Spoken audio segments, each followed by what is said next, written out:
Good morning, ladies and gentlemen. Welcome to this meeting of Cabinet of Portsmouth City Council.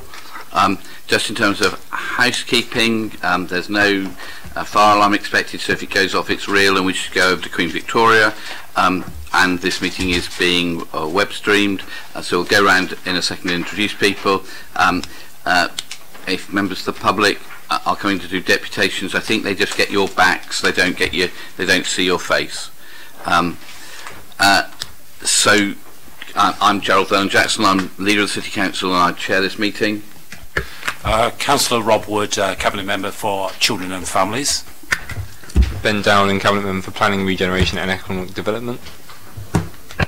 Susie Horton, Cabinet Member for Education. Darren Sanders, Cabinet Member for Housing. Lynn Stagg, Cabinet Member for Traffic and Transportation. Matthew Winson, Cabinet Member for Health, Wellbeing and Social Care. Kevin McKee, Parking Manager. Wayne Layton, Finance Manager. Moretti Hughes, Assistant Director for Buildings. Steve Groves, Head of Building Maintenance.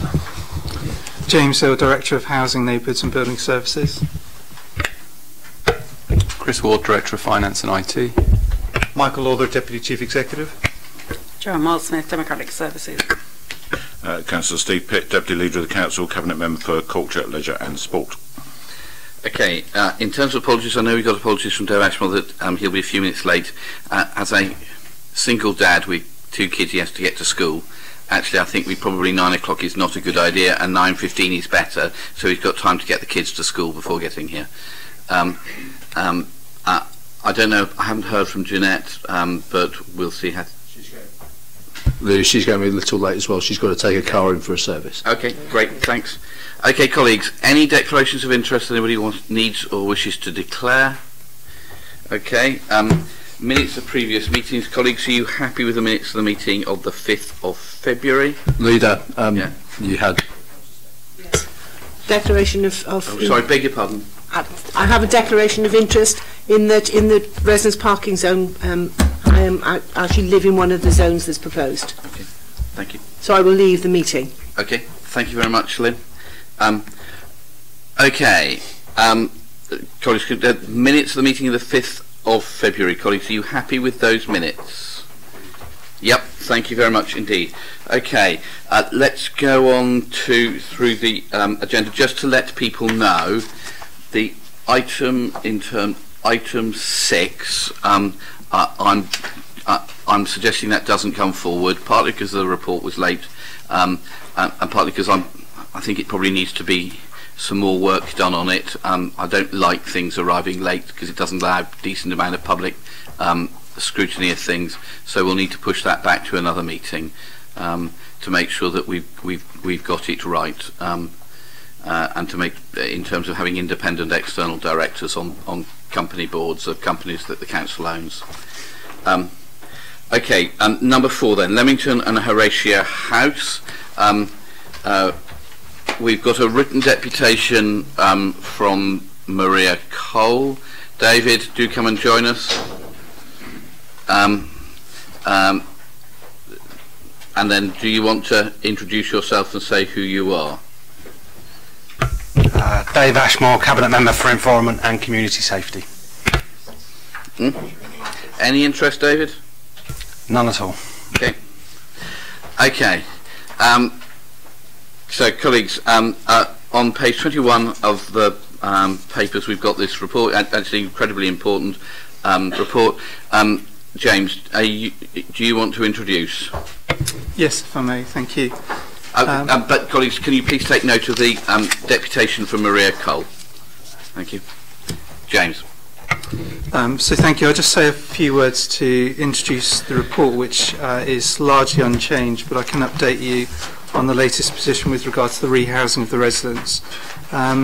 So following the pre-cabinet briefing on the 12th of February, confidential briefings took place with a range of stakeholders prior to the publication of this report on the 18th of February. The report itself was published at lunchtime, there or thereabouts, on the 18th. And during the morning of the 18th of February, we were able to communicate what the report meant to those residents that remain in the 2 tower blocks, to the community around the 2 tower blocks and to those residents that have already moved from the tower blocks but have expressed an interest in returning. I start with that point because I wanted to put on record my gratitude to all of those that we briefed in confidence prior to the publication of the report, because it allowed us to apply a key principle that's underpinned all of our communications at the key milestones for the 2 towers. So at the point that we were talking to residents about ACM cladding, at the point we were talking to residents about needing to rehouse them, we held the principle that we as the landlord, PCC, has the opportunity first to talk directly to those most affected by the decisions before the inevitable rumours and speculations start to emerge by other means. So my thanks to all of those that were briefed and held the confidence. The communications on the 18th of February went very smoothly, and we didn't have any residents call us with any concerns or requests for support in light of the publication of the report.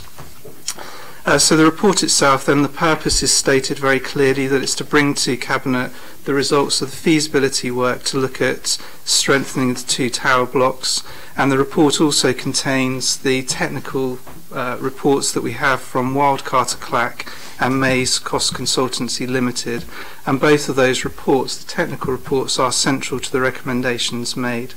The recommendations on page 21 are clearly set out. The first recommendation is that Cabinet notes the feasibility work contained in the report in Appendix 1 and 2. In 2.12, we're asking Cabinet to agree that it's financially unviable to undertake the works to strengthen the 2 blocks. In the body of the report, you'll see that the estimate to do so is between 81 to 86 million pounds, which we're suggesting is financially unviable for the council to undertake that level of work. 2.13 ask Cabinet to agree that on completion of the rehousing of the residents, the 2 blocks are removed from charge, decommissioned and secured, and that in 2.14 we continue with the current phase of work, which is to bring the blocks to that point in time. There is a key recommendation in 2.15 which is asking Cabinet to agree or note that there is an opportunity for the sites to be redeveloped to create affordable and social housing and regeneration in that area of the city, and suggests that Cabinet request the Regeneration Directorate working with the Housing Directorate to provide a report to Cabinet at a later point with a full options appraisal, which would include options to demolish the blocks and also then the options to develop the sites in consultation with the local and wider Somers Town community and stakeholders. In the body of the report, you'll see that whilst we're using the word demolition, we're mindful that that will invoke in some people's mind a sense that demolition may entail a use of explosion, that kind of thing, or explosives. The actual technical detail in the report suggests that the demolition method would be a deconstruction method because of the nature of the blocks and their proximity to the local community. So it would be deconstructed over time.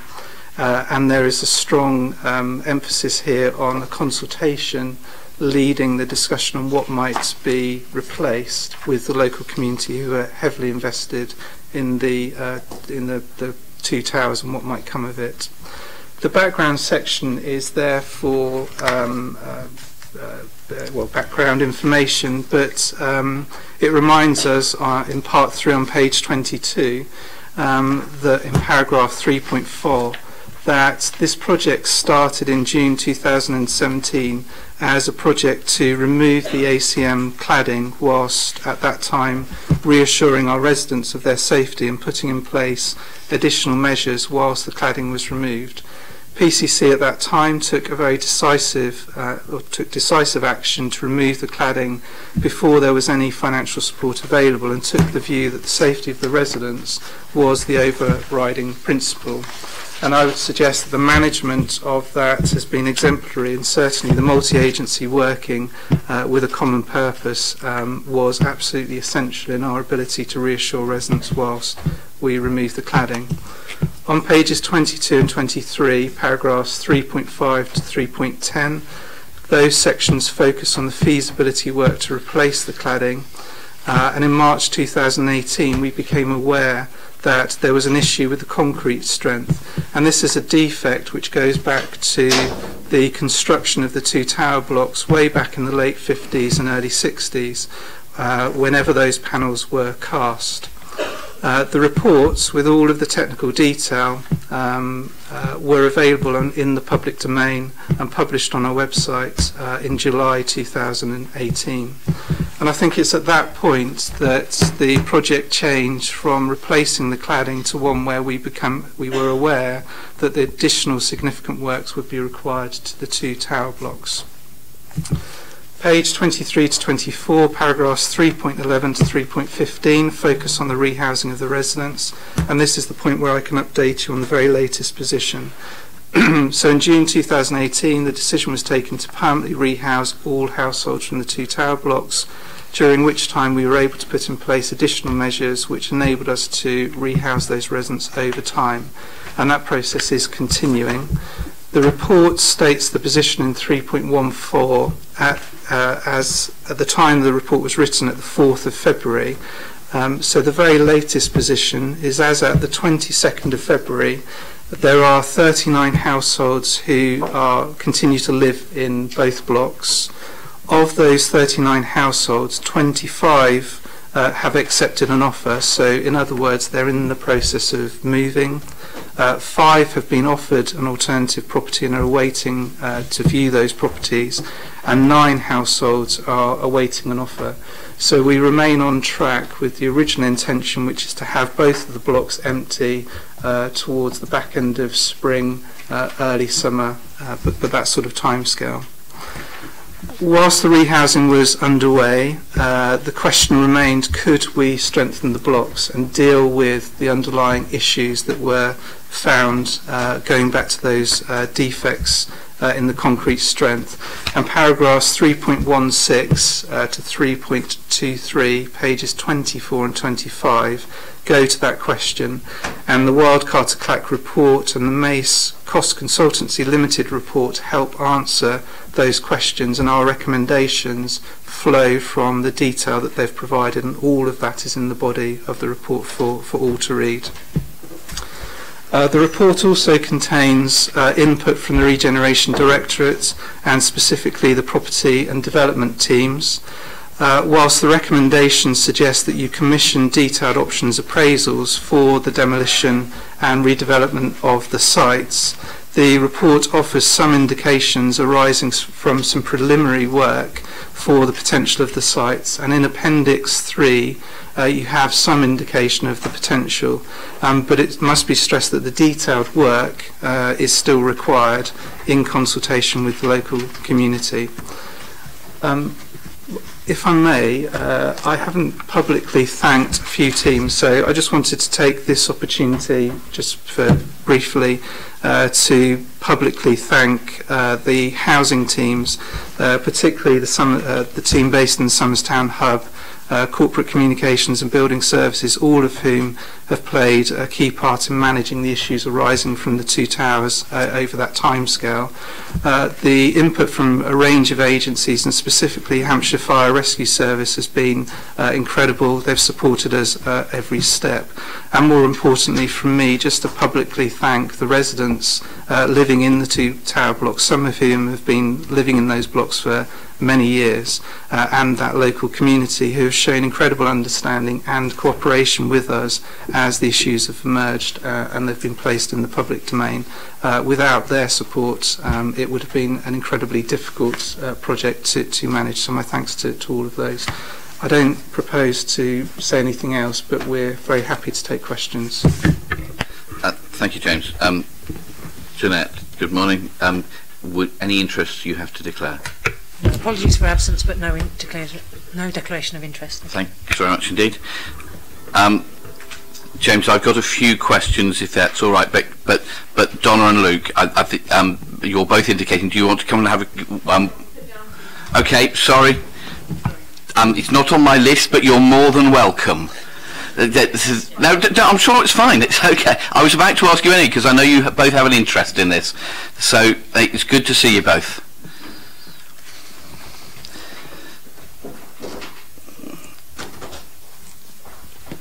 So who would like to go first?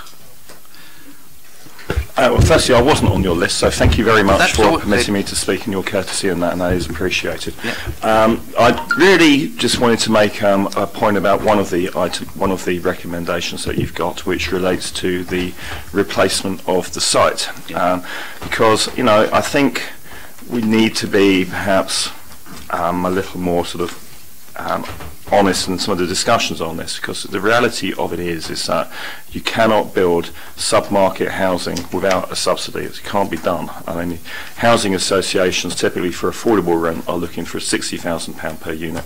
That is the norm. You have properties which obviously have 106 led development, but that is subsidised by the rest of the schemes being built at the time, and of course we've had some council house building, but that has been, the subsidy has effectively been the right to buy receipts, so you've had a subsidy in from that.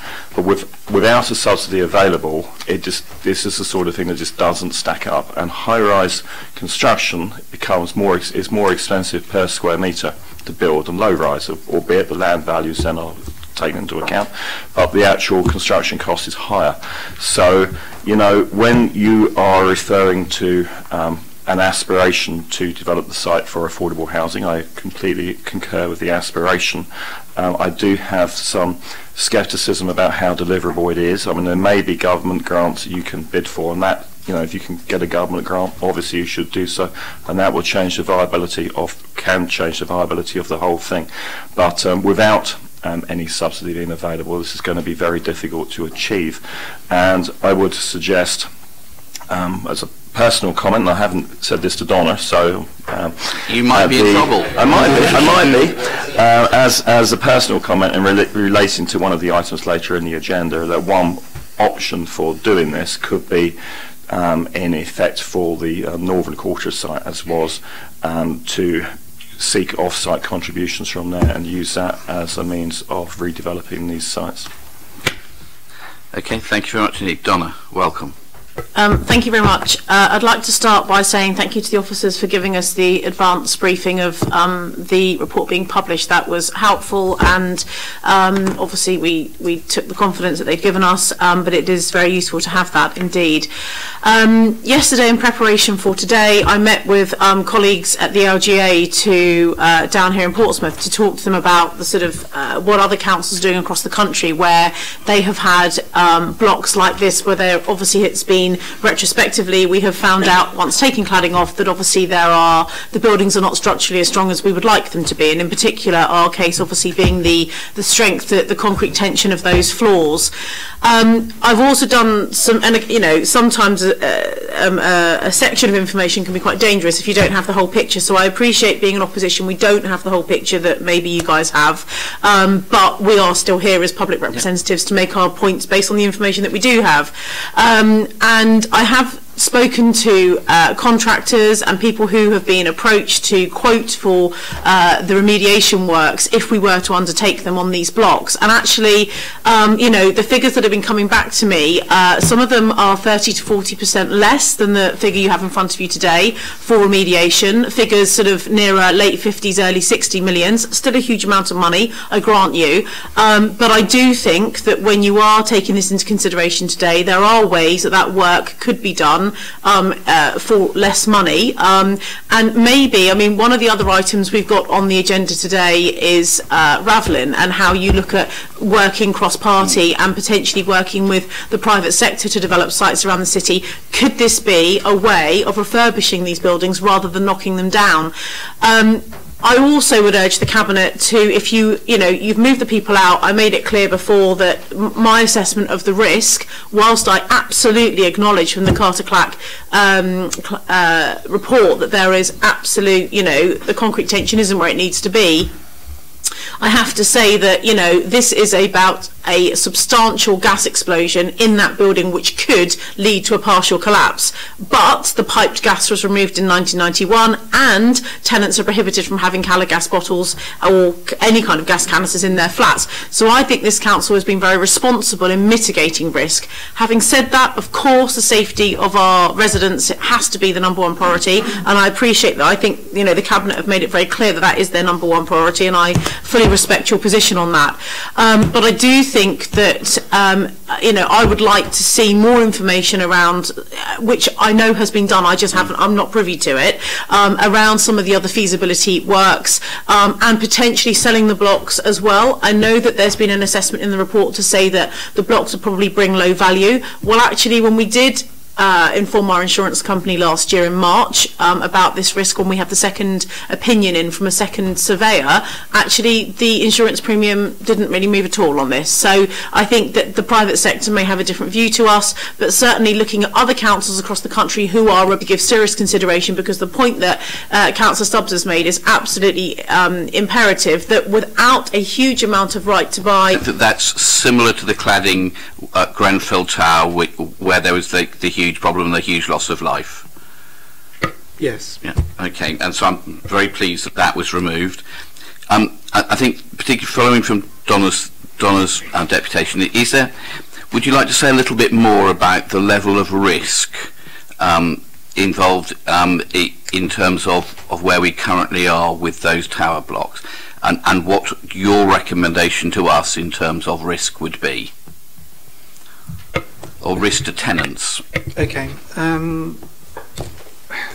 The detail that we've relied on is in the reports that are on the website. They were on the website, have been on the website since July 2018. There's no other material as such. Those reports talk about the risk of what's called an unpiped gas explosion in the property. So in essence, it's an explosion that's caused by overpressure within a property, which could be from a Calagas type cylinder or that type. We can mitigate that risk. So as correctly been stated, there is no gas in the blocks. There are features in the blocks which have enabled us to be assured that the residents can remain in there whilst we remove the cladding and deal with those other issues. However, what the reports clearly show you is that whilst you can mitigate the risk, we cannot fully treat it. So in the event of one of those incidents occurring, as low as that may be, the building will simply not respond in the way it should. So there is a structural defect in the building. When these buildings were designed, they should have been built with a different concrete strength. So buildings will, occasionally have extreme fires, that will have explosions. We've seen that in Portsmouth. They will cause damage. But what you shouldn't see is a building collapsing, a partial collapse or a catastrophic structural failure, which is what could happen with those two tower blocks. Now, those assessments are part of the reports. Of course, there'll be different opinion to that, but as an officer, all I can say to you is, yes, we can mitigate the risk, which is what we've done. However, there was a point in time where you fully appreciated that we couldn't fully treat the risk and that we should rehouse the residents whilst we considered what to do next. The point of today's report really is about strengthening the properties, and it says it does provide you with the options. You can strengthen those properties and deal with that underlying defect, but at enormous cost. And that's all I can really say to that point. Okay. All right. Rob, I'll come to a question on that. Yeah, do. Okay. As it's your ward particularly. I've not had any resident come to me and say they want to stay in there. In fact, most of them don't want to stay in there because what you know is what you know straight away.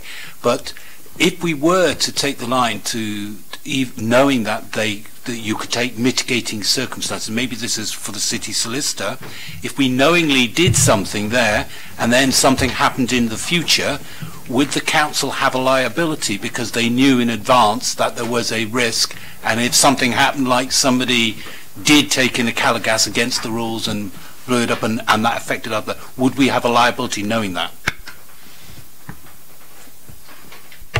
Well, that's a pretty wide-ranging question. At the moment, that's not where we are. Where we are at the moment is we've decanted the people from the blocks. That was the safest thing to do. That was the position which we took with our insurers. We have never got as far with our insurers as having the discussion with them on the suggestion and the basis that we would allow people to remain within the buildings. So I wouldn't like to speculate on what could happen. The truth is people are out of the building. That was the safest thing to do. and I need to move forward from there. Okay. All right. Now, personally, I think it's a good report, and I think there are several key things. And inevitably, one has to analyse risk all the time in things, but it seemed to me it was the right thing to do to move residents out. I understand, and it may not be true, but I'd be interested to hear that I think there have been some gas canisters found in the block over time, which seemed to me to say that there was a risk. And it seems to me, instead of repairing a tower block that is 50 years old, actually building something new and better is probably the right way to go. I think it's absolutely crucial that in any redevelopment that there is an absolute guarantee that we replace at least the number of social housing units that are there as an absolute minimum, and I hope that we will be able to increase the amount of social housing units. Inevitably, you've got to do some calculations about the money and try to make sure that it works in an economic way. But let's see if we can move above the 272 social housing units. Finally, from my point of view, I think it's really important that we work with people in the local community. There's the Summertown Master Plan that local residents spent many years working on, and that would be a very helpful initial tool of how people might wish to see the area change. And I think it's really important that we use that. But that's my view to begin with. Darren. Thank you, Gerald. I just want to ask some questions following on from various things which have been said, not just in Donna's deputation and what Gerald has said, but at the cross-party briefings as well. And I want to start with the point Gerald raised, Steve, which emerged in the cross-party briefing we had. And that is that there aren't supposed to be any gas canisters in the building. There's the prohibited sign on the ground floor. I know we agreed that there will be any amnesty. If we ever found any as part of the rehousing work, did we ever find any? Meredith. Thank you, Darren. Yes. During the face-to-face meetings that we had with residents after the announcement last June, we found 5 canisters were offered up by residents when we visited their homes and their stores. 3 small camping cylinders, 200 grams, and 2 larger patio gas canisters, which are 2.5 kilogram sizes. Okay. Thank you for that, Meredith. The second one, and this may be a bit more vague, a partial collapse has been mentioned, and I know that was mentioned in the various public reports. What does that mean? Okay, if I can answer that. Every building that's designed and constructed should be constructed in such a way that if there was an event in a part of the structure, the extent of the resulting collapse shouldn't be disproportionate to the original cause. So if there's a disproportionate collapse, essentially that is where a small area of damage has occurred in the structure, and that will lead to the collapse of a major part of the structure that is disproportionate to the original cause. And so that would mean, in essence, that you may have a small explosion in one room, but that may have an impact progressively on the rest of the structure, and an elevation or a number of floors may collapse as a result of that explosion. Okay, so basically we're talking about floors collapsing. Yes. Okay, thank you for that. In the documentation I've seen around this report, particularly around the refurbishment, this is a study called MACE, and also from Wildcarder Clack as well. My reading of it was that even if we did the refurbishing work, although it would comply with building regulations in 2012, it would not comply with current building regulations. Have I read that right? Yes, you've read right. The assessment criteria is a structural assessment of, it's based on a handbook produced by the BRE, which is the accepted guidance that for large panel system buildings, of which these 2 blocks are, but it is accepted that they will not meet the current building regulations, even if they met that criteria. So even if we, I'd be grateful to hear some details of names of contractors we can get less money for, who do for less money. Even so, the argument is that they would not comply with current building regulations if we refurbish the block. Yes, definitely. Thank you for that. I now want to move from the risk to the cash, and I want to, Christopher, if I may, have a discussion with Wayne just for a little while. It needs to be a little while. It will be little. So one of the issues is around the money and how the money is going to be spent. Some people have said that the council has a plan to refurbish. I think that's been pretty clear from everybody this morning. We don't have a plan to refurbish, and we don't want to do that. But would council tax be used for refurbishing or demolishing these buildings, Wayne? Could it be? The asset at the moment sits within the housing revenue account, so the costs will be met from the HRA. So Wayne, I think we were looking for either a yes or a no. No. Thank you. And finally, I want to back up Luke's point, because Luke was very, as usual, is entirely consistent, and mentioned this in the briefing that we had with him. He says that basically no sub-market housing can be built on the site without a subsidy. However, he includes right to buy receipts as a subsidy. And if we borrow something and we get our money back, I'm not sure I would count that as a subsidy. But could any sub-market housing be built on the site without subsidy? Any? It's quite difficult to answer, depending on the site of the development that you actually want to put on there. But it really comes down to the amount of infrastructure, the fact that you've got to spend 5 to 6 million to actually be able to make the site. To demolish the site, it would be incredibly challenging to just build social housing on that site, and we would have to look for some form of subsidy from somewhere. Or to build some private. Which could be building private. It could be through government grant, private investment, and doing it for our own company. Okay. Thank you. I just want to make a few comments, if I may. Okay. Which is to echo what James has said. This has been incredibly challenging for everybody concerned. The people living there, their families. I know how hard that's been. But the truth is really, really simple. We have to put resident safety before money. And some of the stuff I've heard today about what a partial collapse would mean around the fact that gas canisters were found in there really does concern me. And the fact that if we refurbish the blocks, they wouldn't meet current building regulations.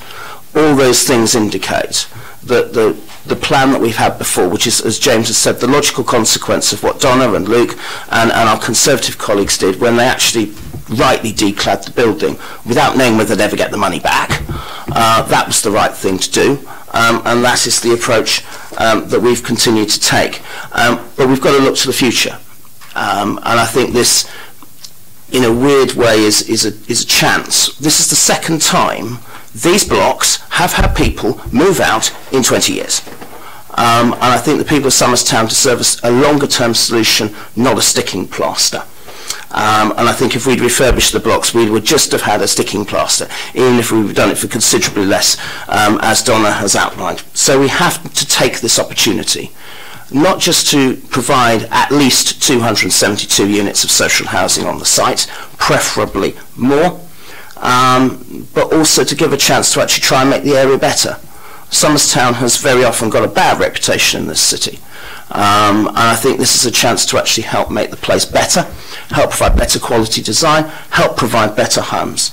And that's why, and I think our approach, as Rob has indicated, has broad support across the whole of the city. And I think we're all grateful for that support. And I want to try and make sure that we carry on the principles that our Conservative colleagues established when they were in power, which is to put people's safety first and not worry about the money. And I hope we can make the scheme work better. I think we've heard everything about the need to make sure we have long-term solutions, and I endorse this report. Thank you. I have Steve and Matt. Yes, just to drill down a little bit on the financial situation. You quoted 81 to 86 million as the likely refurbishment costs if we were to go down that route. Is there any way that if we went down that route and did refurbishment that we would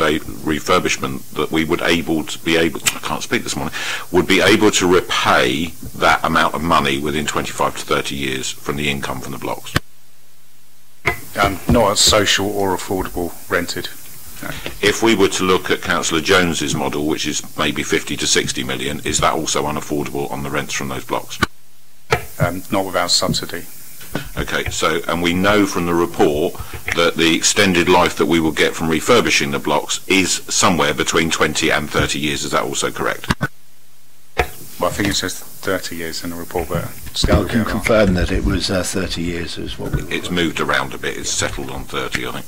Okay, so we're in a position where if we went down the refurbishment route and we rehomed 272 families into those blocks, we would have to finance them and end up with the debt at the end of it and still have to demolish the blocks. Is that correct? Yes. Thank you. Matt? Yeah, I just want to make a couple of comments. I think I endorse what has been said already about the fact that I think we have to put the needs of people first before any other consideration. I thought it was very interesting from Meredith about the canisters that were in the blocks, and I think unless you're going to have some kind of Big Brother style authoritarian state in the city, if people will always take things into their homes and their blocks that maybe they're not supposed to. The fact that that happened already is something that is just shows that anyway, and I think we should always be looking at what the worst case scenario is, because these are people. You can't put any value on their lives. If there's any risk at all, you can't spend enough money, so in fact it's priceless rather than worthless, what we're doing there. So I think it's absolutely the right thing to do, to look forward in that way. I also think that it's really important as well to have at least 272 social units, but also, as Councillor Rudy mentioned in the paper this week, it's also important to have mixed communities. And that's where the opportunity really comes about, rather than making this an area that only people who are in social housing want to live, make it into a community where everyone wants to go, where it is a real mixed community, where there's people living cheap by jail as they do right across this city. Even just down the road, I remember I used to walk in from when I lived in Elm Grove, walking through Somers Town, and you've got King Street on one side and a council block on the other. And that is a way that we have mixed communities, where people are living cheap by jail and they're living together. That creates communities, and I think that's a real opportunity we've got here to make this a better community, to bring people together and to work with the local community, because the local community, as we've seen from the written deputation from Maria Cole from Patch, that's a really positive point of view. And to have that there from local people, but for me, that's the most important thing in this meeting. That's the most important document, is that coming from local people saying that we think this is the right thing to do, we want to be involved in remodelling this community, and it was the right thing to take people out and redevelop the site. So I completely endorse the report. Okay, colleagues, and we've got a series of recommendations. Colleagues, you happy the recommendations in front of us? Yes. Okay, thank you very much indeed. Moving on to residents' car parking consultation update, which starts on page 57. And I think we need to note that Lynn is leaving the room. Because I don't have any deputation requests on this one either. I think this is just a quick update to tell people where we are. Sorry, Councillor Jones said that she may speak on any of the items. Donna? Actually, I said I would like to be put down to speak on everything. Okay, so would you like to... Passing up on this one. Okay. It feels slightly like the Okie Kokie. So, colleagues, this is just an update of where we are in terms of the consultation and the rolling programme of consultations with local residents that we have going on. It appears that when residents are asked what they would like at the moment, they're saying they would like residents' car parking zones, and therefore it's sensible to have a rolling programme of asking the next door area what they then think. So that it's done in a systematic and a planned way. colleagues, anybody else? No? Is everybody happy with this? Okay, thank you very much indeed.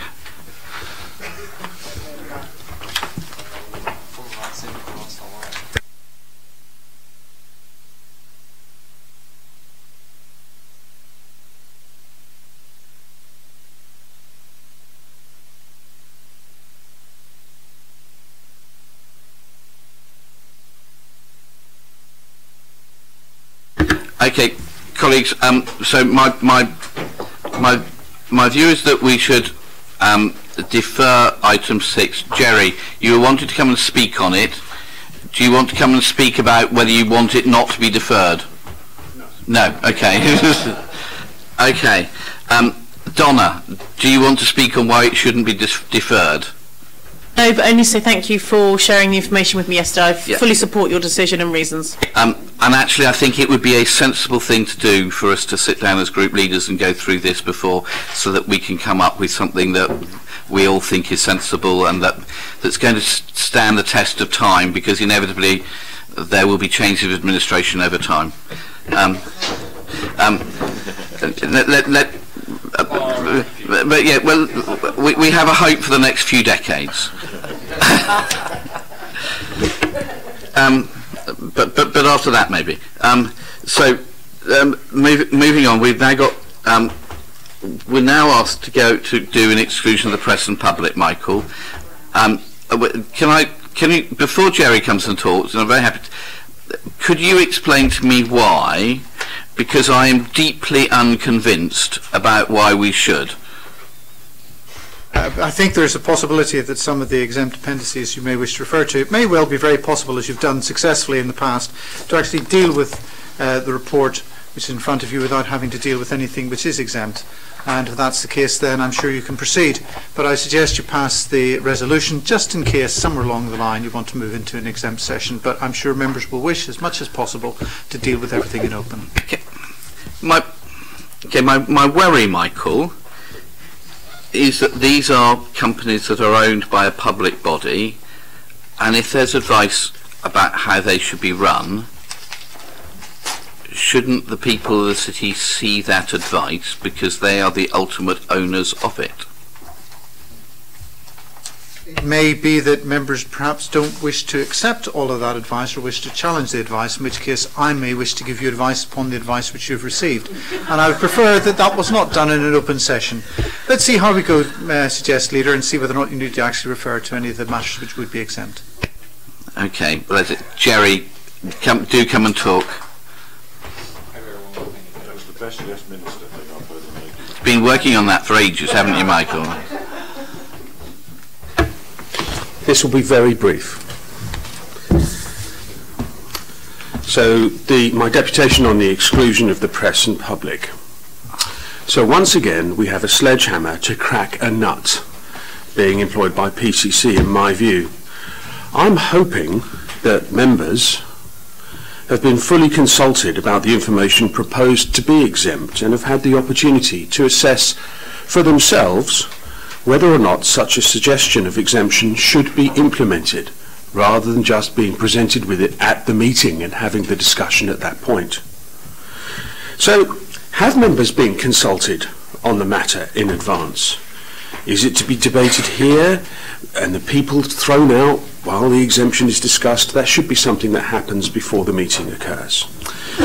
However, we have, this is only an example, we have a pervasive culture of secrecy in PCC, and it permeates everywhere.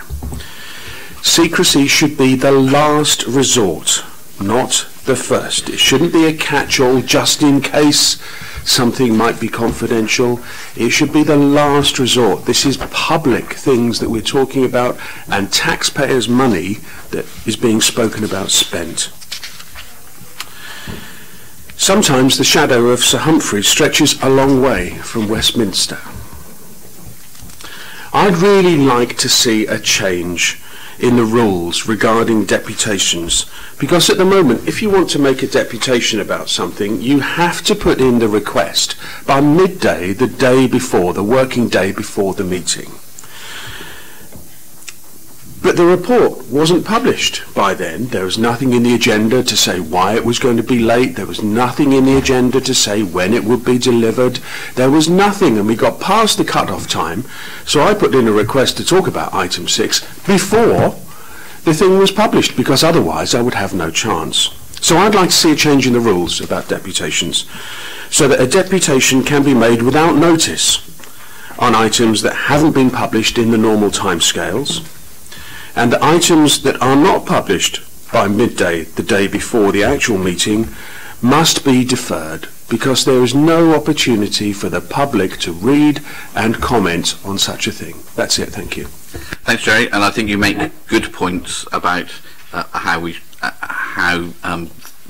things should operate, which we'll go and think about. I wonder if we might do these one at a time. And in terms of the Ravlin group of companies, in terms of the appendix, Tom, or what is the reason for us for that not to be public?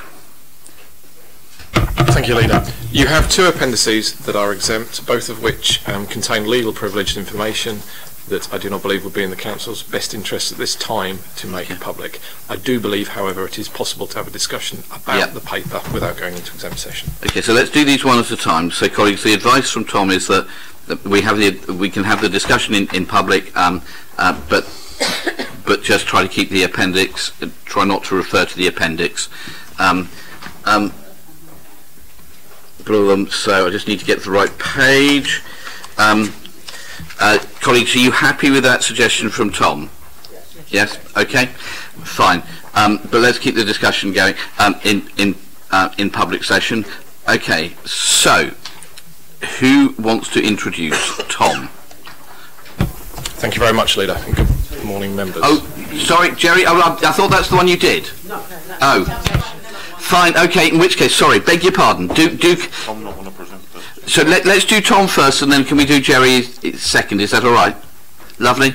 And Donna and Judith, do you want to speak on Ravlin? Not on Ravlin. Okay, but great, and that's fine, no problem. But Donna would like to. Okay, so we go Tom, Jerry, Donna. Far away. Thank you, Leader. If I may, the presentation will be myself and Wayne, if that's all right. Okay. Okay. So, firstly, I'd just like to say that obviously I'm here this morning deputising for Tristan Samuels, Director of Regeneration.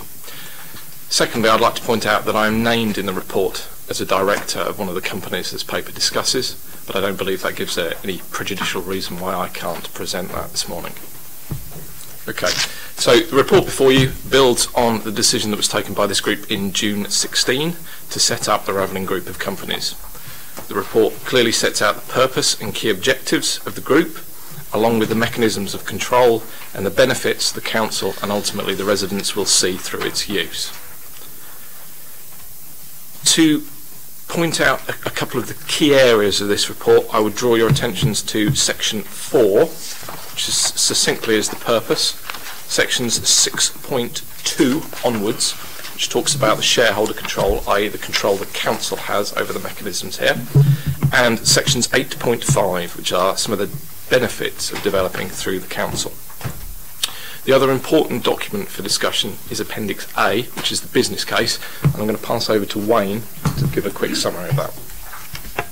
I'm just going to give an overview of the key points within Appendix A. So the Council's relationship with Ravlin, there are two main relationships. One is as the shareholder and the other one is as lender. So as a shareholder, the company will create dividends that can be remitted back to the Council, and the Council receives 100% of those as the only shareholder of the company, and those dividends can be used to support services and contribute towards future capital schemes.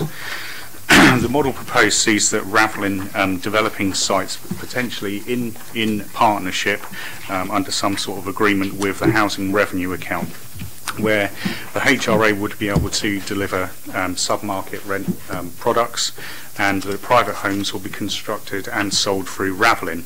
This means that the council effectively retains the profits that would ordinarily have been earned by private developers.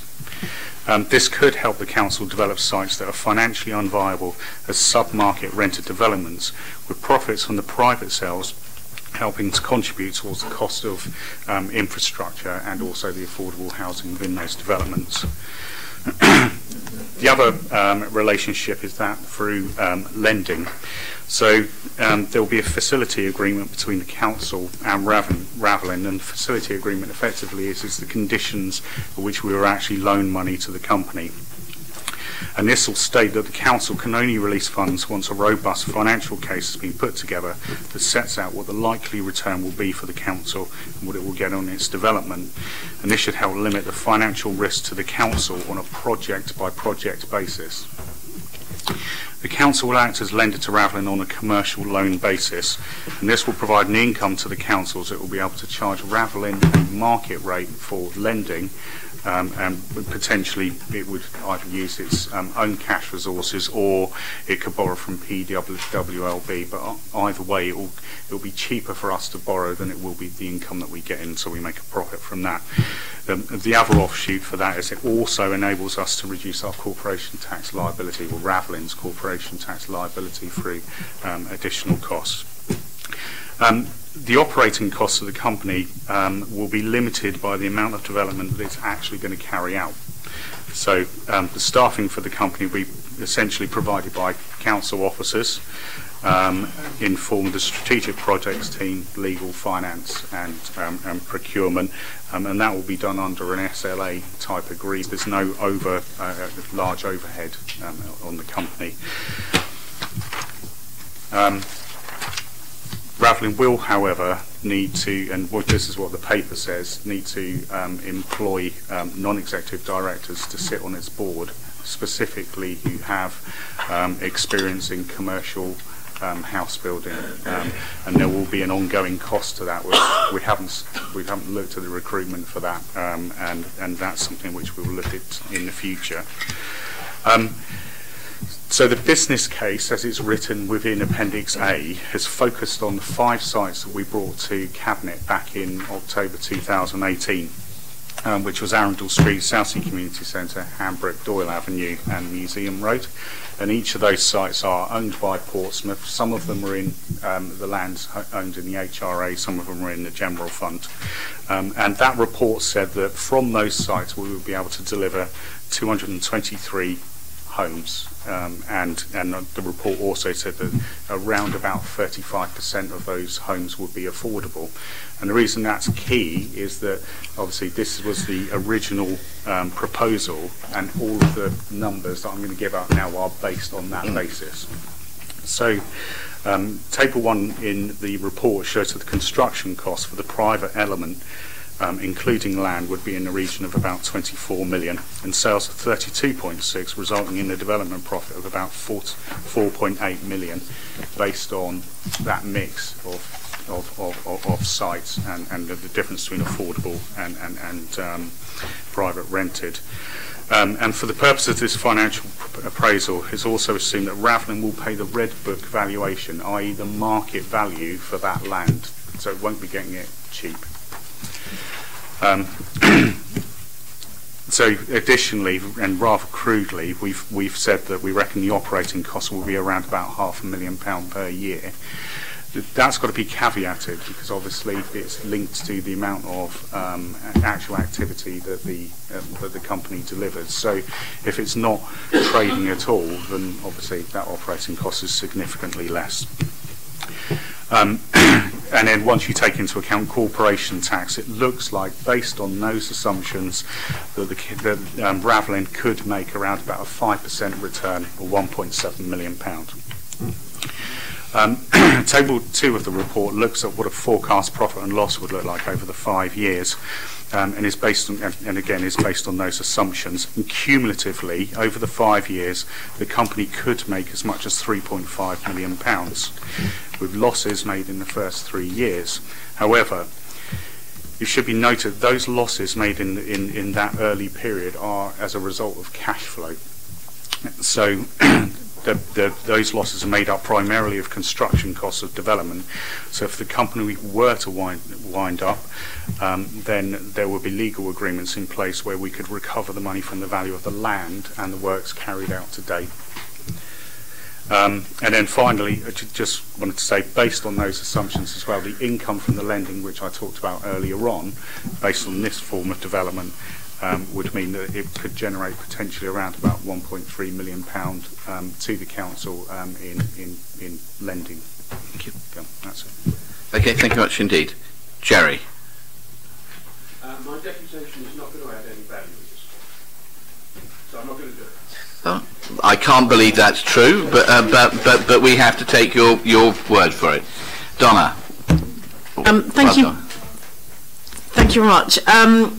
So I think I'm really pleased with the reports here. To start with, I think it's very useful. Obviously, we took decisions on behalf of the City Council back in 2016 around Ravlin, but I think this just really helps to cement that again. One of the big issues that we came across previously when we were considering this item and how to maximise income for the council, how to utilise our assets as best as we possibly could to get the most from them, and then appreciating that's not always best done within the council's rigid structure, was the conundrum of transferring very valuable assets into a company that then becomes tax liable. And I'm really grateful that Wayne just covered that off, actually, because what we did is, and for those of you that haven't seen it, it would be worth asking Chris and Wayne for a copy of it, is we then commissioned Deloitte to do a very specific piece of work for us at the end of 16, beginning of 17, to look at the tax situation and how, and it does say in the report actually in 3.2 about the fact that the Ravlin Holding Company and Ravlin Limited was created as a delivery vehicle for Dunsbury, but then actually putting a £50+ million asset into a company that then becomes subject to corporation tax. And actually, when the model was first brought forward to us by colleagues actually in housing, not in property, they hadn't given consideration to the tax situation, which frightened the life out of me. So that's why we then got the Deloitte's report done. And I think it's very useful, and the use of the shareholders' dividends I think is absolutely the right way to go. And whilst we don't want to be doing anything illegally in terms of tax avoidance, we obviously want to have tax mitigation, which everyone wants to do, apart from the Chancellor probably. But, you know, so from my perspective, I think putting council assets into a vehicle which enables us to do clever things with it is definitely the right way to go. 4.2.1 of the report talks about this being, you know, makes reference to the reason this was started as being part of an income generation scheme. And whilst the report talks in 5.2 about refurbishing, it talks about new social housing and affordable housing development through the company, I think it is also important that the company focuses on refurbishment of existing buildings. It doesn't necessarily have to be knocked down and rebuilds. I think the LLP model, I won't go any further than that because it's referred to in the exempt appendix, but the LLP model for me is something that I would definitely be looking at if it were me, but obviously that's entirely up to you. And actually Wayne made reference to that partnership between the Housing Revenue Account and Ravlin and how this could work, and that was the kind of point I was referring to when I was talking about Horatio and Leamington earlier, which is quite an important one. We know that the private sector can deliver properties, new build, one bed flats, 2- and 3-bed houses, far cheaper than we can. So let's utilise some of their experience, bring our own costs down, and even though we're then having to share the profits, actually it's better for everybody if we can bring our costs down and mitigate our risk as a council as well. In terms of item 6, I know it was pulled, but when we were looking at this previously, when I then took on the role of Pred as well as leader, Councillor Stubbs then became a director of Ravlin Holding Company, which I believe he still is. I checked with Michael yesterday, and I thought we'd appointed David Tompkins to Ravlin Limited, but apparently not. But, you know, I would really welcome the conversation with you, Gerald, about that at some point in the future. But basically, I support this, and I think it's really great. And apologies, I've got to go. Do you want to quickly do your one about the next about city centre. 30 seconds on each, if that's okay. Yeah, no problem at all. MMD, yes, support what's been put. Obviously, director of the company. So, with my director of the company hat on as opposed to councillor, you know, you either wind the company up and lease the land out to someone else, or you have to invest in it. We are really getting there. The last 2 years, we've made significant progress in MMD, and I say go for it on that one. In terms of city centre regeneration, I made my points yesterday when we met with Delancey, which was very useful. Thank you very much for that. And like I said yesterday, I had a great explanation afterwards from Tristan and from Mark Enderby from Delancey about the strategy of how to make sure we are getting the best out of that land going forward, because of course for those that weren't there, my concern was that we were only looking at parcels 1 and 2 of land out of 4, 5 and 6, and I would like them to be working with us on everything. I think we'll get there with that, so I'm happy that the officers have got that in hand. Great. Thank you. And as always, good to see you. No, I mean it. But thank you. That's helpful. In which case, should we just keep on going just with Ravlin for the minute? Oh, Judith, do you want to do your microphone? Otherwise, your words were not held for posterity. Thank you, Chair. I just wanted to say with Ravlin that setting up these kind of companies is something that a lot of authorities are doing at the moment. And I think it is something that's necessary in order to release land and to do mixed housing developments. I hope that, and I'm sure that all of you would agree, that we should always look to maximise the amount of affordable housing on these sites. And I can see that this allows for that. And I'm not wanting to propose any amendments in wording at this stage, but I think if that is always the test, then I'm very happy with what we're doing here. I know it's been set in train for some time, but it is something that is being done by Labour councils across the country, and it's something that is very much to do with being able to support bringing forward good developments and bringing some money back into the council.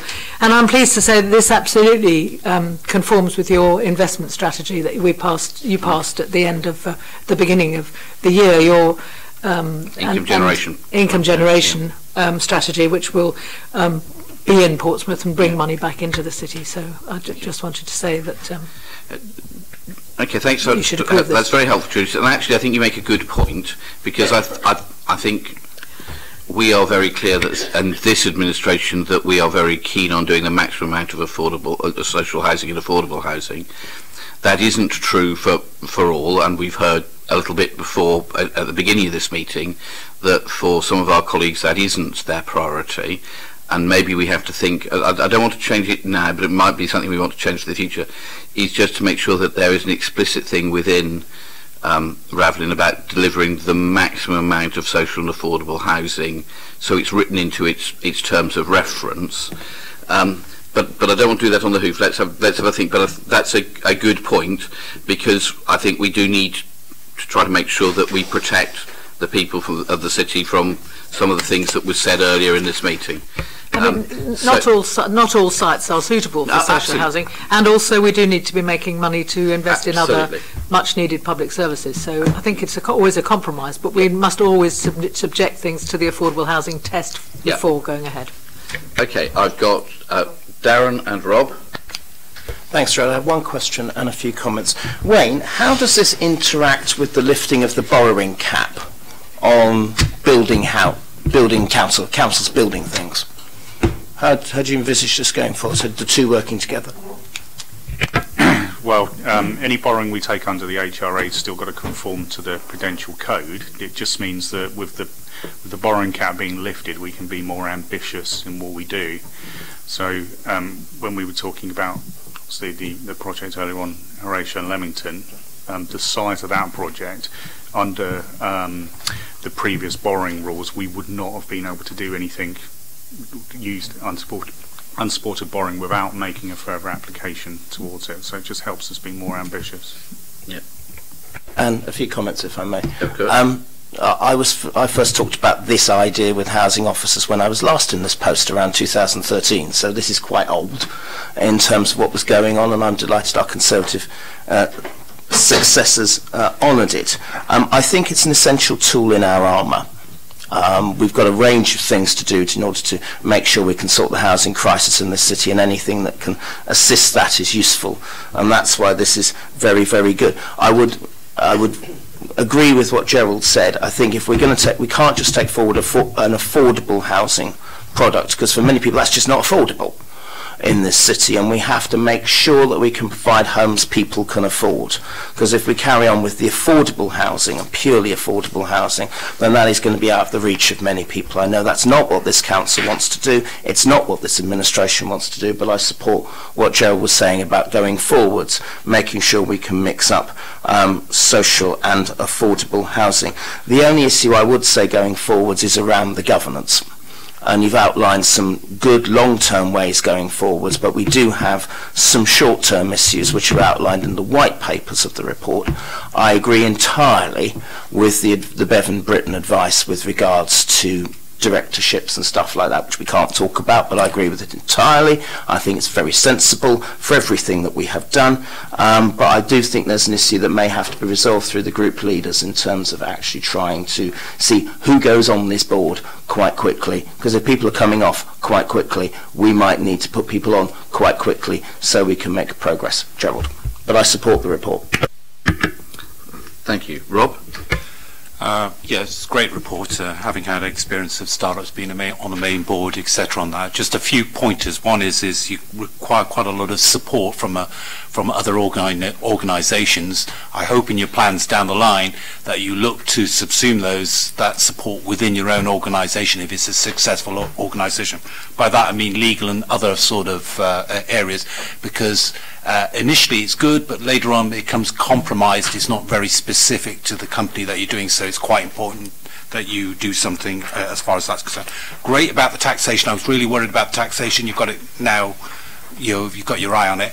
And I would cover that point that Darren said that I'm not allowed to mention about the directors, the makeup of the directors, etc. Really important to have good directors, irrelevant of housing knowledge. Okay, thanks.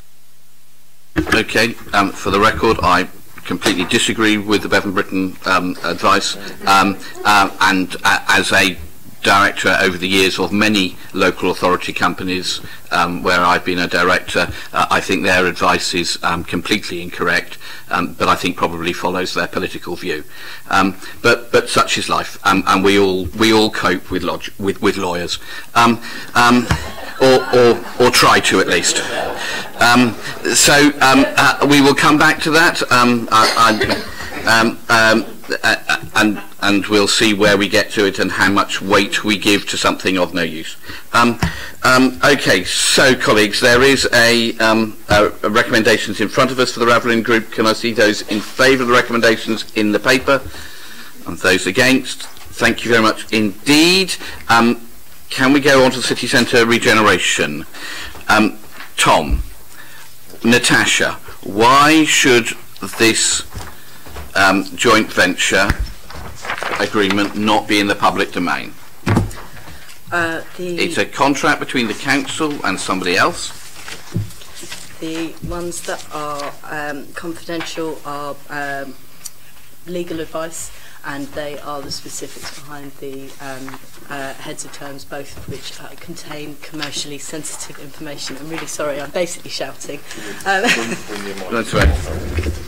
Yeah, that's probably more intelligent. Yeah, so they both contain confidential information around the legal standing and the commerciality of the agreement. So, but Michael, in this one,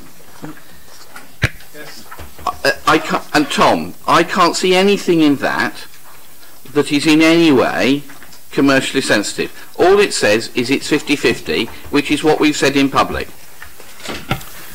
So that is a set of heads of terms that will lead to the long drafting of the agreements. Yeah. Those are done in confidence between the two parties at this time. We haven't expressly asked Delancey for the right to share that information, but there are things within it that we ourselves consider to be confidential on that commercial point. Okay, I think we probably have to listen to that, but I think if we're coming back with anything like this again, I can't understand why, and maybe we haven't asked Delancey if they would be happy for it to be published, and they're not here, unfortunately. It is deeply inoffensive as a document. and it therefore bemuses me why it is not in the public domain. So Tom, if you're coming back to this in future, can you presume that everything will be in public? Unless there's an extremely good reason why it shouldn't, and I haven't heard one today, except that they're not here and we shouldn't do it to them without asking, because that would not start the relationship off in the right foot after 16 years of working with them. I think you've made your position clear. We'll do our best to achieve that. Okay, all right. But on the basis of the advice, colleagues, with regret, I'm going to move that we do keep the heads of terms confidential at the appendix, at least for the minute. Are you happy with that, colleagues? Okay.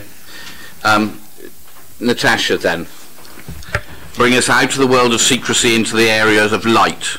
Sure. I'm going to be quite brief on this for a couple of reasons, voice being one of them. The report's coming back, is being resubmitted, following the Cabinet meeting on the 5th of February, so I really wanted to draw your attention to the changes that we've made following the feedback last time. So within point 3.6, we have added the point about striving to exceed the planning the minimum of planning requirements for the affordable housing. So that point, particularly Councillor Smythe had asked in the last meeting, that one has been addressed there. Also, the creation of Section 5 on consultation within this report goes into great detail about how we will be working with the public and stakeholders to further develop our ideas on the design. We also have in the other appendices, we've got the council plan talking about our priorities to make sure that those are included from the outset, and then finally a process flow of the consultation. The consultation plan that we have at the back really shows through the sort of coloured circles engagement with residents and stakeholders, officers and council decisions, and at what point they're taken. Hopefully that will show the level of integration with our stakeholders that we have to get, and on which work streams within the overall regeneration scheme for the entire city centre. So again, we're focusing on whilst the heads of terms focus on the Tricorn Centre primarily, actually we are looking at the whole city centre, how this impacts the commercial road, and making sure that residents, stakeholders and businesses are taken on that journey. Okay, thank you very much. And I think it's interesting to see the lack of people here coming to speak about it, which I think speaks volumes for the amount of work that's happened over the last 3 weeks to reassure people. There's a long written deputation from Delancey who came yesterday to do an extremely good presentation to councillors, and it was an open invitation to all 42, so thank you very much indeed. I think there's been considerable reassurance to people, but it says to me there's a significant lesson to be learnt there by making sure that we include people and bring them with us, which we hadn't done before the meeting earlier in the month, to make sure that we do that in future so that people understand and know where we're going, and so it's not a surprise which people react badly to. Judith, you're not on my list, but is there anything you'd like to add? Well, I'd just like to say how pleased I am to see that the 3 suggestions I made at the last Cabinet have been taken on board, and I'd like to thank Ben and yourself for doing that.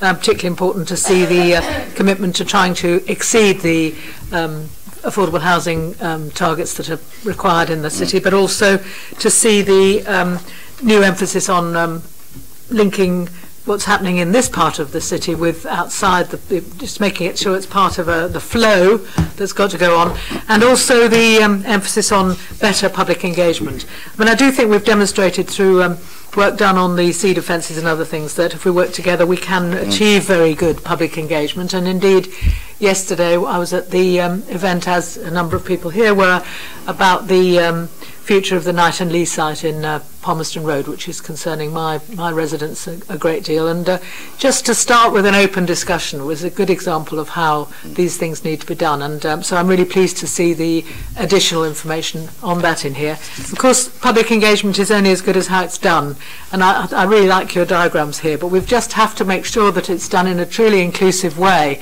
and that it does give some of the people who are a little bit disillusioned with government overall a chance to really get engaged. And it is an opportunity for us all to make sure that local government is, dare I say it, popular and well understood. And that should be something that we bear in mind all the time. I think there are a lot of people out there who think that we're not capable of doing, we as a public servants, as it were, are not capable of doing good developments or anything very, very good. And so I would like to make sure that there are genuine opportunities to take the time to involve people who are feeling fed up and feeling disengaged and feeling disillusioned with government in general, because these discussions with the public and genuine engagement about these big developments are a really important part of helping our citizens to feel that they have participated in the future of the city and are ambitious and proud about living in Portsmouth. Okay. So thank you for having listened at the last time round, and I think give this full support. Thank you very much indeed. Ben? Thank you, Leader. I just want to say I think this is a very positive and exciting step for the city centre, and hopefully if we approve this today, which I think we will see some exciting and new things and new life coming to the city centre very soon, and the public will obviously be a big part of how that comes forward.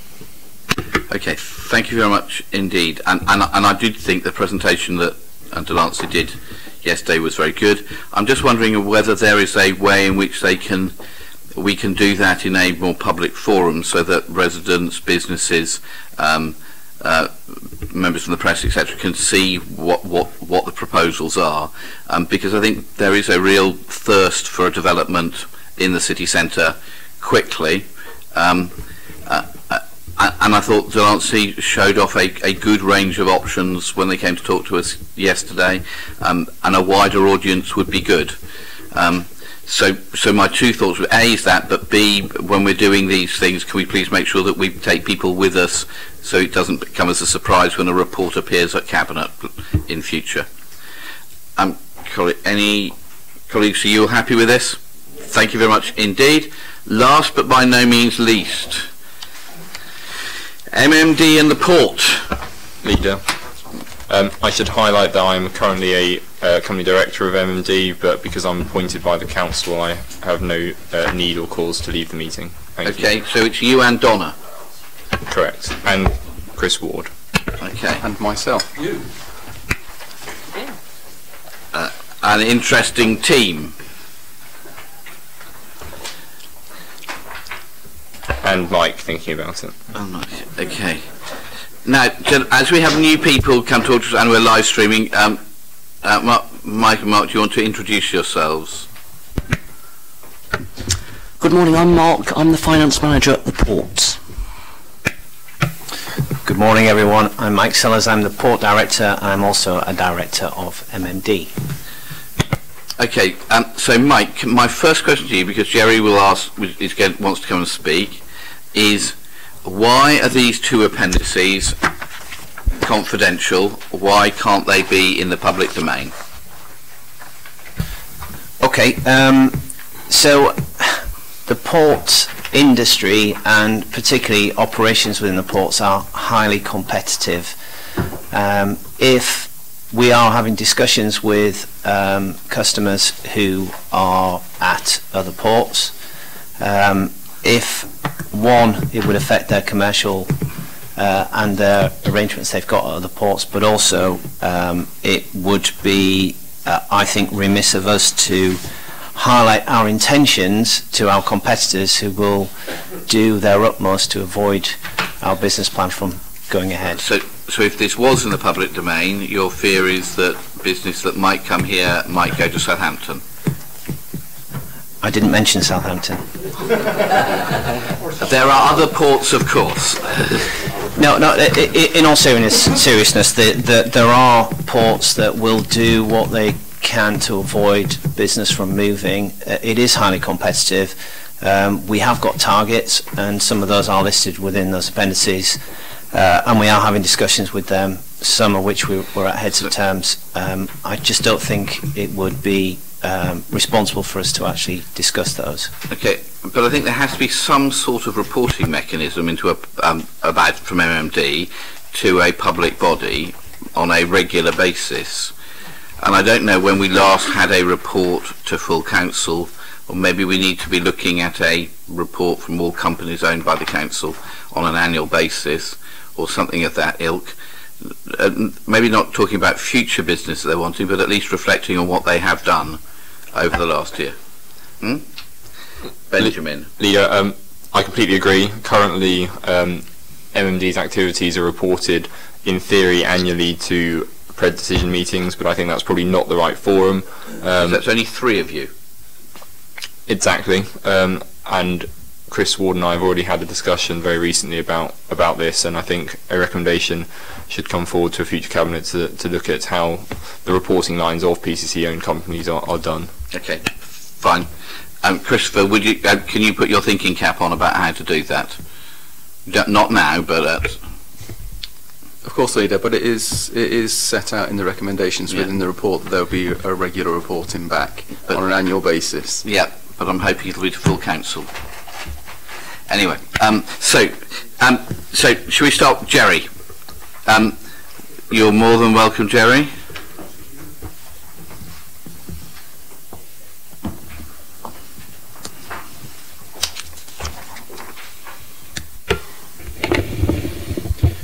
So this is on item 10, MMD update review. Let's just go firstly to the exemption. If materials are to be exempt, then in the agenda it should say why. Otherwise, every time we have a meeting, you'll have somebody like me come along and object. So let's at least document the reasons for the materials being exempt. And they were great reasons for the exemption. Really good. Let's put them into the agenda so that we know. Okay, so. Okay, good point. Joe, have you taken note? That's something for you to do. They are, as far as we're aware, they are the paragraphs 3 and 5 as stated on the agenda. Yeah, okay, but I think which we is might. The financial and business affairs of the authority. I think we might need to go a little bit further. Yep, no, but I'm sure that Michael and Chris between them can pen something. We can expand those reasons, so that'd be helpful. Sorry, Jerry, I cut you off in your prime. It's fine. I'm used to it. So much of the change in MMD in recent months is to be strongly applauded. The appointment of a senior person into the sales role who's come directly from Southampton and knows many of the, sorry about that word, and knows many of the customers from the nearest enormous competitor port was a touch of genius. Absolutely great. But MMD has received significant support from PCC over the last few years, and every month, if you happen to be the sort of boring person like me that reads the payments that PCC makes every month, you'll see that every month we give them £500,000 or £1 million. And I believe that's not a loan but a gift. Now, Councillor Dowling spoke recently about this funding for MMD, this loan facility that's coming out, being entirely a loan, that they would have to pay it back, and so on, that it should cover all of their capital requirements.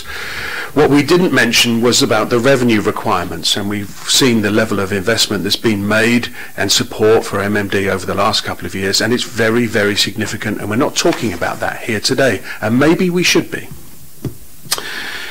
So, I want to know if the borrowing option is in place of the money that PCC gives MMD pretty much every month, or if it's in addition, and I suspect it's in addition. Now, I understand that PCC benefits even if MMD makes a loss because of the value of the rent and rates, port fees and other revenues that accrue as a result of MMD remaining operational, and that without the fees garnered by MMD, the cost per ship into the ferry port would make it so expensive that the ferries would have to go elsewhere to remain competitive, and that would be very bad for Portsmouth as a whole. Now, I understand that MMD is in a much better place than it was a couple of years ago, and we put lots of resources into it, but the reporting is at very best limited. I mean, it's almost negligible. There is none. And really the financial state of this fully owned subsidiary is being hidden behind the fact that it's a private company. And so the required reporting is that which is required of a company, and that we put the banner up in the annual reporting that says, well, it's below this level of turnover, so we're not going to publish the detailed reports. I think there should be much better reporting. I don't think it should be annual. I think it should be quarterly, and I think it should be in a public meeting, because this is our taxpayers' money that's being spent on this venture. So I understand why this financial appraisal is exempt, because it sets out the investments required from the taxpayers and the business case for those investments. Maybe we should know what the financial appraisal says, even if just in summary. It could be summarised, and the relative benefits shown in graphic form, even if not in numerical form. And that would help people understand why we were doing it. I just reiterate one previous point. Will PCC continue to give money to MMD over and above the loan facility it's extending? And my last request on this matter would be that PCC make it clear and simple why we are ploughing money into MMD. We've had an explanation of why the business case works, because if PCC puts money in here, even though MMD makes a technical loss, in effect, overall, the council makes money and the ferry port stays alive. Maybe we should actually say that rather than dancing around the facts. Yeah. That's it. Thanks. Thank you very much, Jerry, and very useful points. Thank you very much. So you have a particular question, which Chris, I'm sure, will now answer, about the continuing revenue subsidy on top of the amount of capital. Yeah, thanks for the question, Jerry. You're absolutely right to make the distinction between revenue and capital. Anything that is capital expenditure for MMD is funded by a loan, and the loans have always been repaid. So those loans are repayable. Anything that is revenue expenditure or revenue support has, in effect, been financial support by the parent, i.e. the City Council. And I think we've openly said it before, that MMD has been loss-making. I think it was loss-making 4 times out of the last 5 years. Having said that, only in 3 of the last 5 years, as Mr. Brown pointed out, the bottom line to the council is not the financial loss to MMD. It's a much broader view of the financial affairs of the 2 interrelated parties, being the port and MMD. But in 2 of the last financial years, it returned a net benefit to the council. Okay, folks. Joe, you said there's a recommendation for a report which I couldn't see. In which case, in the recommendations, Chris. If I can help, it's recommendation 5 of the report. Yeah, okay, I've read it several times and I can't see where you're reporting to and when. I'm on page 110. Correct, page 110. It makes reference to an annual review. Yep. So I think that, whilst it doesn't say when, it quotes the period, it quotes the frequency of it, but it doesn't say where to. Okay, so I think my suggestion would be it should be saying it's an annual report to full council, including a financial report. Okay, Judith. I'd like to thank Jerry for that. I mean, I think that we, and I say we just in a corporate collective sense, don't account fully enough for some of these investments. And the annual report to the full council is a good thing to be doing, but I think oh, excuse me. I think we should be more transparent about the investments we're making and the strategy that we've got to invest.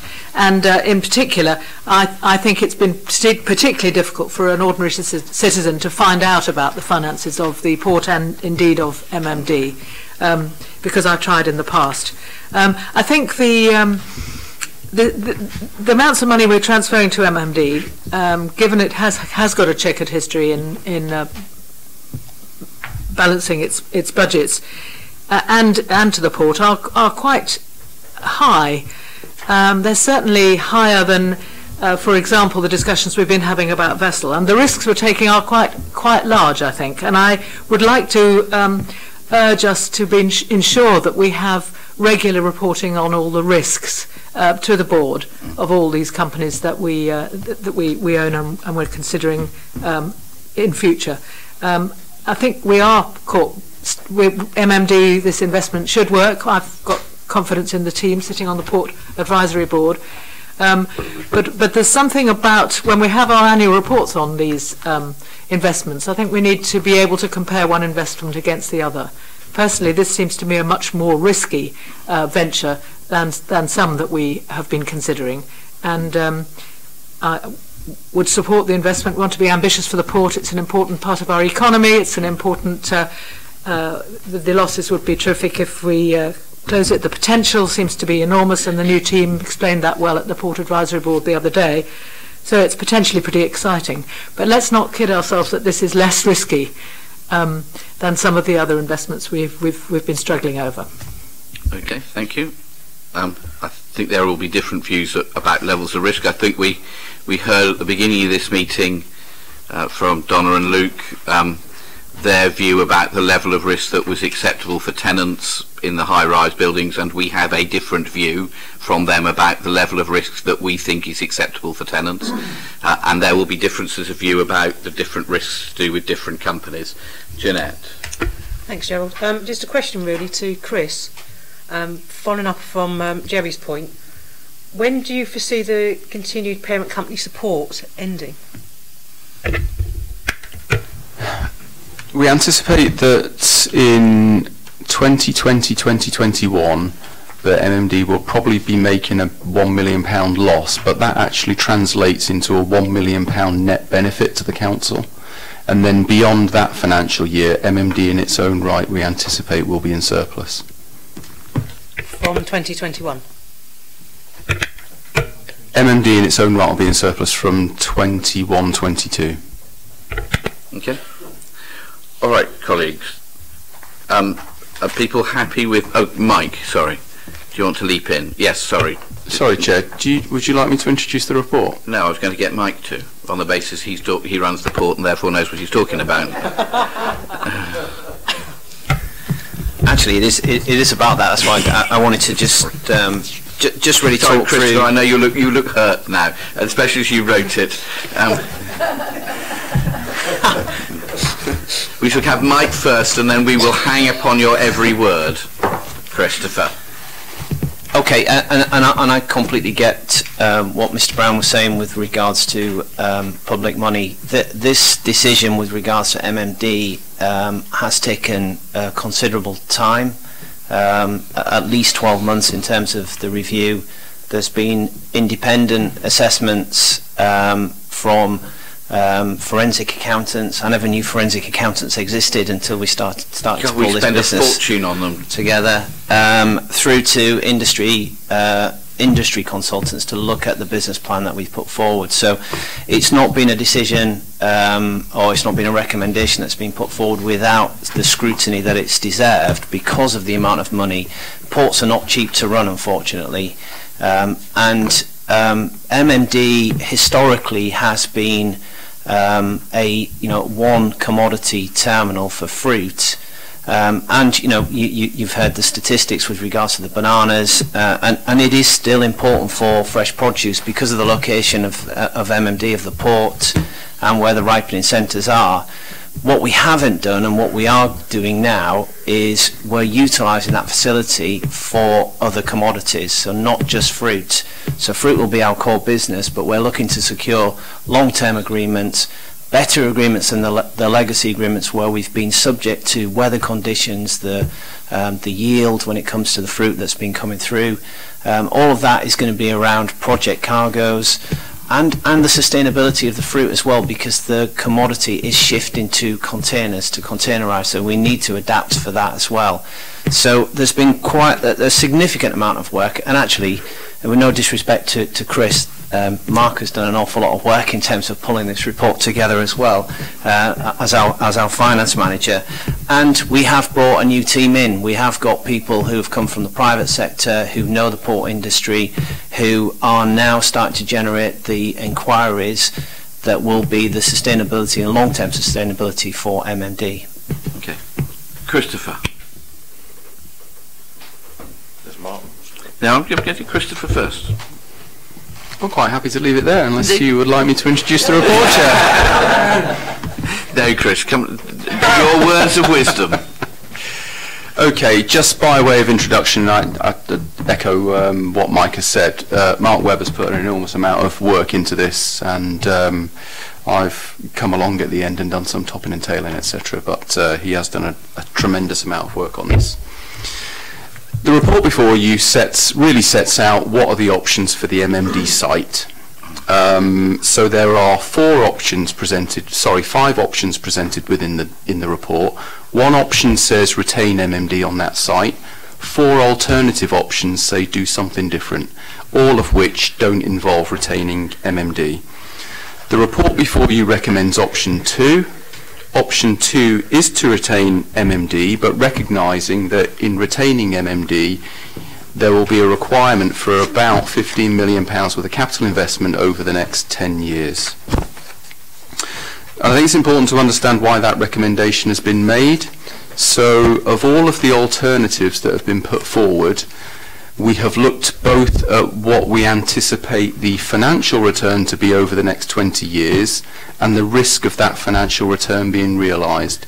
Now, as Mike said, just to give Cabinet a degree of independent validation, the MMD business case has been reviewed independently by an external consultancy company who say that they are satisfied with it, and the financial modelling has been reviewed by, as Mike has said, a group of forensic accountants who have said they are happy with it.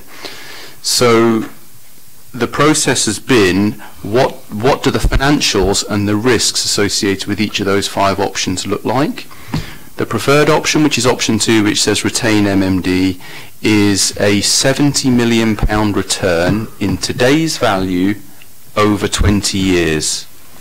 And for the benefit of the audience, the next best option was a £15 million return over 20 years, at broadly the same level of risk. We've run some sensitivity analysis, so we've looked at some scenarios to test what the likely range of outcomes might be. If we looked at a pessimistic scenario for MMD, that would return something in the order of £30 million over the next 20 years in today's money, which still is better than the next best alternative. So there's clear water in terms of the financial and risk analysis that's been done of all of the options between retaining MMD and what the alternative might be. However, the report also makes a number of recommendations to protect the Council's investment. So it suggests, as we've described, that there should be periodic reviews of MMD, so look at the long-term viability of MMD. Does the 20-year business plan still stack up? Is there longevity of the business? Because you wouldn't expect to be continuing to invest in a business that doesn't necessarily have longevity. So there's periodic reviews, and in terms of the £15 million investment, it puts a number of criteria around that investment as well. So it's not at this stage, here's a £15 million cheque to MMD to go and spend as they wish. It's here's a loan facility to be drawn down on the basis of individual investment cases for that money that meets certain criteria, which will all be around whether it delivers additional income or whether it's required to sustain the existing level of income in the business, but it also does other evaluation around whether that is also the best investment for that business for that outcome. I think, apart from that, Chair, I'd obviously leave it open to yourselves to ask any questions that you'd like. Okay. Mark, would you like to add anything? I think what's been said is fair, it's objective, I've got nothing else to add. Thank you very much indeed. Okay, Darren. You say in the report the public can see that it's a £50 million investment over 20 years, and you've talked about £70 million investment, £70 million return over 20 years. Are you envisaging that level investment to be steady or biased towards the front or the back end? I'm trying not to talk about the exempt appendices, which go into that in more detail, Chris. No, I mean, you know, a number of these things we have put in the open report. The 15 million is relatively steady over the first 10 years. I think that the point that I probably didn't draw out was the fact that the £70 million return is after taking account of all of the capital investment that's required. So it's a return after the capital investment. So you don't kind of net one off from the other. But then the remainder of the investment is kind of steady state investment of what, as you would expect in any capital intensive type operation. Yeah. Okay, that's one more. That's fine, because that to me sounds much better than sort of, you know, investing a lot of money in a company, which is very easy to do with commercial companies, investing a lot of money up front and hoping you're going to get a big return at the back end.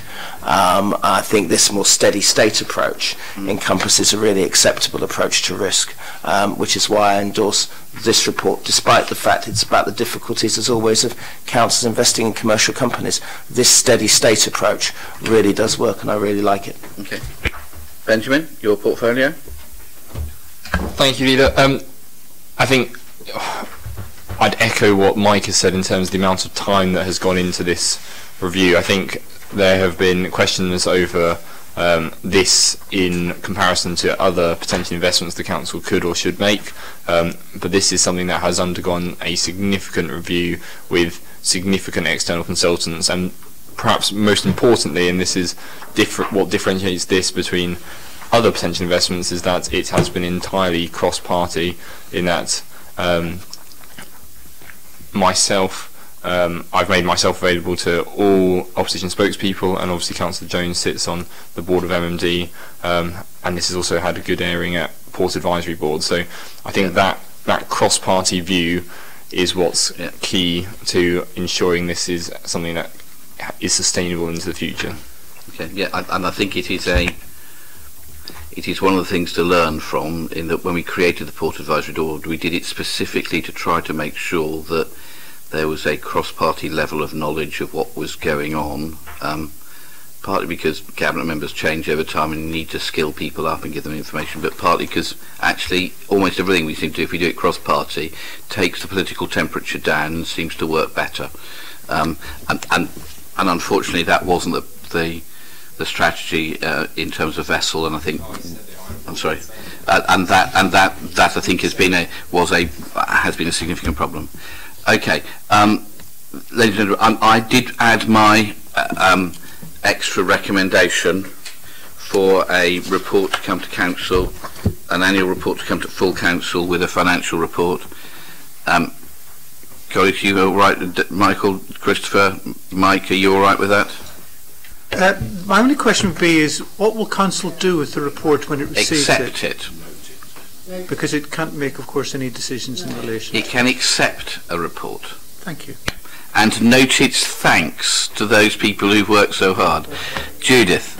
I think in view of the kind of way in which full council is operated, it would be very, very useful if there was an all-council member pre-meeting when people can ask questions that wouldn't be necessarily appropriate to ask in public, or that might help them to understand what for some people is a complicated set of figures. Let's have a look at that, because if you did that, inevitably that would be done in a closed private thing, and the point about it being public is that it should be in open and it should be in the public. But anyway, so I'm not suggesting that there are different papers going, but there is a lot sometimes for people to understand.